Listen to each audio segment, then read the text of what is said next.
प्रभु में प्रिय साथियों, प्रभु में आप सब लोगों को प्रेम भरा नमस्कार। प्रभु का धन्यवाद करते हैं एक बार फिर से नए वचन के साथ। फिर से मॉर्निंग में प्रभु के नाम की स्तुति हो।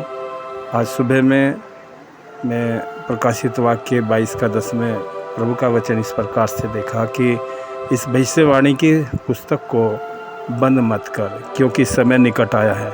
क्या प्रिय लोगों, ये पुस्तक बंद हो गई थी? तो इसी तरह से ये बात सच है कि अंतिम दिनों में ये पुस्तक जो खोली गई, ये खोलने का उद्देश्य क्या है प्रिय लोगों? ये वचन का खुलना, प्रकाशन का खुलना। तो इसी तरह से ये पुस्तक हालांकि हुई कब बंद? दानियल की पुस्तक 12 अध्याय का 4 पद में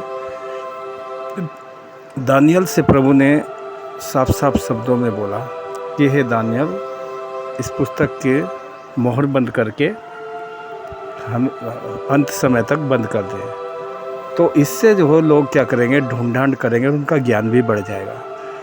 तो क्या था कि ये पुस्तक बंद तो हो गई थी, लेकिन लोग जो इससे ज्ञान बढ़ा रहे थे। लेकिन जो प्रकाशन अंतिम समय का था, उद्धार पाने का था, वो लोगों के लिए बंद था। ऐसे ही यशायाह 29 का 11 में भी प्रभु का वचन कहता है, जब ये बंद पुस्तक, 7 मोहर लगी पुस्तक एक पढ़े लिखे को दी गई, तो वो क्या कहता है कि ये पुस्तक मैं नहीं पढ़ सकता, क्योंकि ये 7 मोहरें लगकर जो बंद हुई है।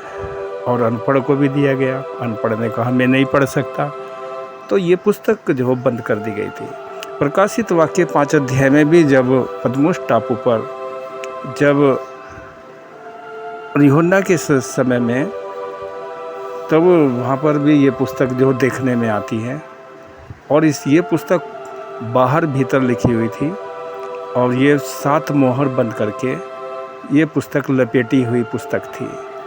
तब ये पुस्तक खोली नहीं गई थी, और तो यूहन्ना फूट फूट कर रोया। तो प्रिय लोगों, ये पुस्तक हालांकि कब खुली? आज से 2000 साल पहले हमारा प्रभु यीशु मसीह भी इस पुस्तक को खोलने के लिए आया।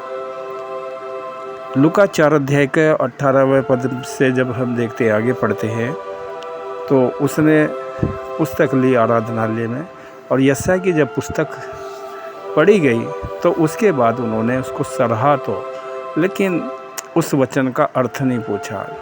तो प्रभु ने क्या किया था, ये पुस्तक बंद करके सेवक के हाथ में दे दी थी, क्योंकि वहाँ पर प्रभु यीशु मसीह के ही विषय में लिखा था, जो यशायाह 61 अध्याय से लिया गया था।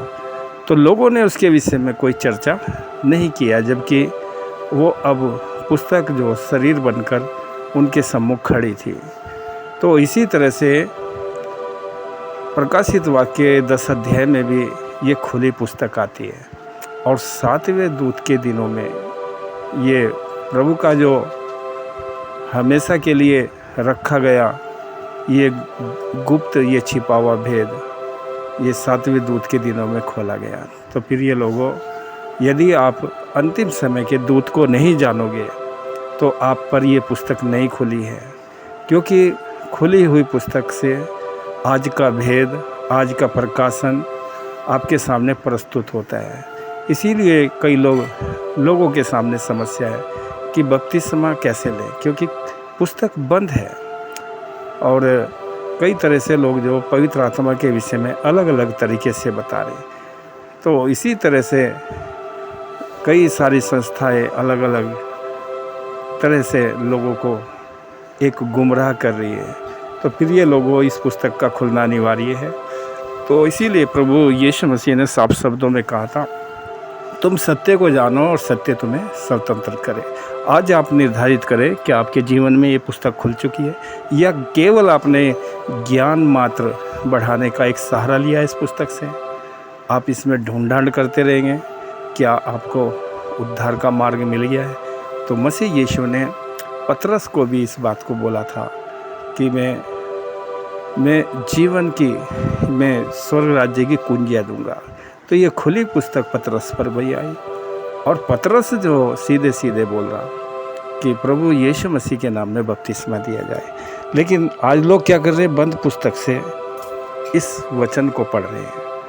तो इसलिए प्रिय लोगों, बहुत ही शांति से, बहुत ही ध्यान से देखें कि ये पुस्तक आपके जीवन में खुली नहीं खुली, तो आप महसूस करें और यदि हो सके तो मुझसे संपर्क करें। Okay, praise the Lord.